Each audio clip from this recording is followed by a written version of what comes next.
Tout d'abord, le communiqué du Conseil des ministres qui s'est réuni hier au Palais de la République, communiqué dont je vous fais la lecture. Le Conseil des ministres s'est réuni le lundi 3 mars 2014 au Palais de la République sous la présence du chef de l'État, son Excellence M. Macky Sall. Dans sa communication au Conseil, le président de la République est revenu sur sa visite d'État en Chine, sur la tenue du groupe consultatif de Paris consacré à la recherche de financement pour le plan au Sénégal émergent, avant d'aborder sa visite de travail au Qatar et celle d'amitié effectuée au Nigeria. Concernant les retombées de sa visite en Chine, le chef de l'État, après avoir remercié son homologue chinois, a engagé le gouvernement à assurer un monitoring et un suivi rigoureux de l'ensemble des projets et des programmes en discussion.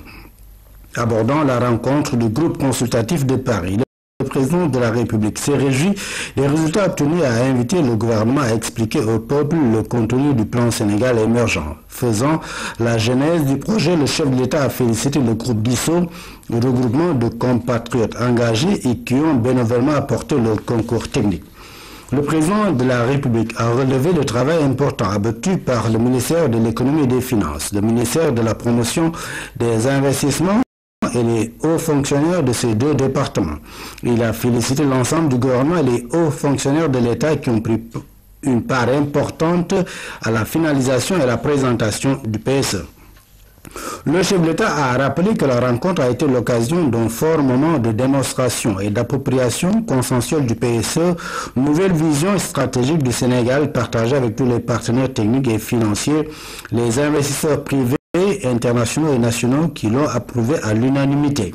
Les résultats obtenus à travers la réunion du groupe consultatif illustrent la confiance de la communauté internationale en la pertinence de nos choix politiques et socio-économiques autres qui nous obligent plus que par le passé à redoubler de pragmatisme et d'efficacité dans la réalisation effective des projets de développement. Le président de la République a exprimé sa gratitude à l'ensemble des partenaires techniques et financiers qui ont accompagné l'État dans le PSE. Le chef de l'État a en outre indiqué que la mise en place du PSE ouvrait la phase critique de notre développement, ce que nous devons aller plus vite pour amorcer les ruptures fondamentales nécessaires pour asseoir une croissance inclusive, durable et équitable. Il a expliqué les trois dimensions qui sous-tendent le Sénégal émergent, à savoir la vision, la doctrine d'action et le leadership développeur à imprimer à tous les niveaux du corps social et de la vie nationale. La nouvelle dynamique implique nécessairement un nouvel état d'esprit patriotique, une culture d'excellence et de consensus dans le travail, un sens élevé de la solidarité et du bien-être collectif. Le président de la République a invité les acteurs publics comme privés et l'ensemble de nos compatriotes à devenir les piliers du Sénégal émergent en inscrivant leur énergie dans le temps de l'action après les moments d'observation et de médiation. À cet égard, il a engagé le Premier ministre à véritablement accélérer la cadence des réformes, notamment celles impératives et relatives à l'amélioration de l'environnement des affaires. Le chef de l'État a également demandé au gouvernement de mettre en œuvre des actions prioritaires suivantes. Simplifier et moderniser les procédures administratives par une dématérialisation soutenue. Intensifier l'exécution des projets en cours, accorder une attention particulière aux trois secteurs névralgiques que sont l'agriculture, les infrastructures et l'énergie. Le chef de l'État a rappelé l'impératif d'un aménagement alternatif du territoire, fondement de renouveau industriel et productif du Sénégal et qui favorisera avec l'avènement du PSE l'optimisation des avantages comparatifs et compétitifs de notre pays. Il a réitéré son appel au sursaut national pour le renouveau du Sénégal autour du PSE, désormais seul cadre de référence pour notre stratégie de développement économique et social. Le président de la République a enfin informé le Conseil qu'il mettait en place une delivery unit conçue comme mécanisme de surévaluation de l'exécution du PSE installé au sein de son cabinet et articulé à la primature et à des points focaux sous forme de cercle de qualité. Dans le cadre de sa visite effectuée au Qatar, le président de la République a énuméré les dossiers sur lesquels ont principalement porté les entretiens avec le nouvel émir Cheikh Tamim bin Hamad Al Thani et qui ont trait à l'énergie, le travail, la santé, les investissements, la culture et le sport. Le président de la République a enfin entretenu le conseil de son déplacement effectué le 27 février 2014 2014 au Nigeria pour prendre part aux cérémonies commémoratives du 5e anniversaire de la réunification des protectorats nord et sud. Le Premier ministre a présenté au Conseil une communication portant sur les activités du gouvernement en mettant l'accent entre autres sur le Conseil interministériel sur le tourisme, la réunion de travail avec les promoteurs privés immobiliers, la réunion sur la connexion à l'autoroute à péage Dakar-Diamniadio du Centre international de la francophonie.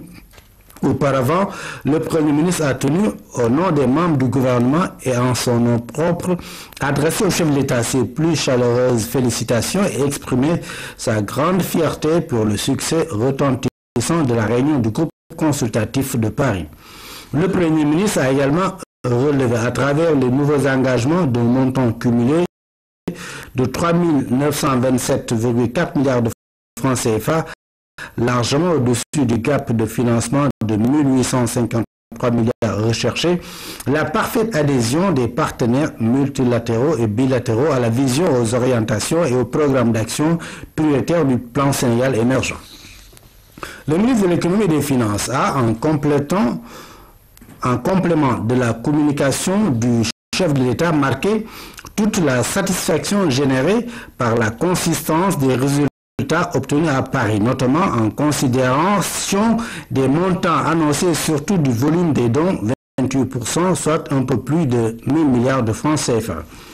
Le ministre des Affaires étrangères et des Sénégalais de l'extérieur est revenu sur la visite d'État du président de la République en Chine. Il a évoqué les perspectives de la coopération sino-sénégalaise dans les domaines de l'agriculture, notamment de la production arachidière, des infrastructures ferroviaires et routières, de l'énergie, des télécommunications et de la culture, avec l'ouverture prochaine d'un centre culturel chinois à Dakar. Il a par ailleurs entretenu le conseil du déroulement de la visite officielle du chef de l'État à Doha les 25 et 26 février 2014 et de la décision des deux chefs d'État de tenir avant la fin de l'année en cours la deuxième session de la commission mixte de coopération entre le Qatar et le Sénégal.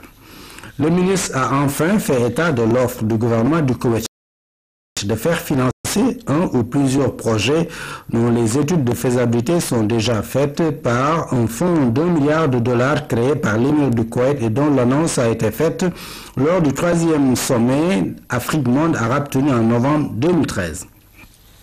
Le ministre de l'Intérieur a informé le Conseil des actions menées par son département et tendant à rendre plus souples et plus diligentes les conditions d'établissement et d'obtention des visas sollicités par les entrants à nos frontières. Le ministre des Infrastructures, des Transports terrestres et du Désenclavement a entretenu le conseil du programme de rajeunissement du parc des gros porteurs retombés de la visite du chef de l'État en Chine, avec une acquisition prévue de 800 engins. Le ministre a souligné que le dit programme sera exécuté avec la participation de tous les acteurs.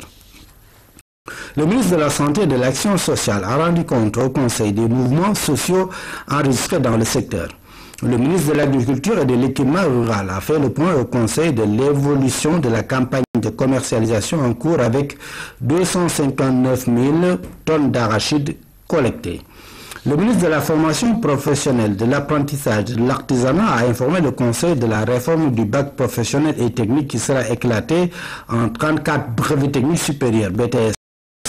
Il a également révélé le prochain démarrage de 7 centres de formation professionnelle en attendant la mise en service de 7 lycées professionnels, dont 2 déjà en cours de réalisation, Sandiara et Fatick. Le ministre de l'Élevage a évoqué devant le Conseil le désastre causé par les feux de brousse qui ravagent les tapis herbacés, aliments de base du bétail, en particulier dans les zones comme le ranch de Doli. Prenant la parole après l'intervention des ministres, le Premier ministre a présenté au Conseil un document relatif à l'état d'exécution des instructions et décisions issues des conseils interministériels délocalisés. Au titre des mesures individuelles, le président de la République a pris les décisions suivantes. Madame Debosso, économiste, est nommée directeur général des stratégies de développement au ministère du Plan. Monsieur Sekou Dialhabi, conseiller en planification est nommé directeur de la planification sectorielle et de l'évaluation des projets à la direction générale de la planification du ministère du Plan. M. Papa Saliou Touré, économiste, est nommé directeur de la planification territoriale à la direction générale de la planification du ministère du Plan. M. Mohamedou Bamba Diop, ingénieur et statisticien, est nommé directeur de la planification nationale à la direction générale de la planification du ministère du Plan. Communiqué du Conseil des ministres qui s'est tenu hier au Palais de la République.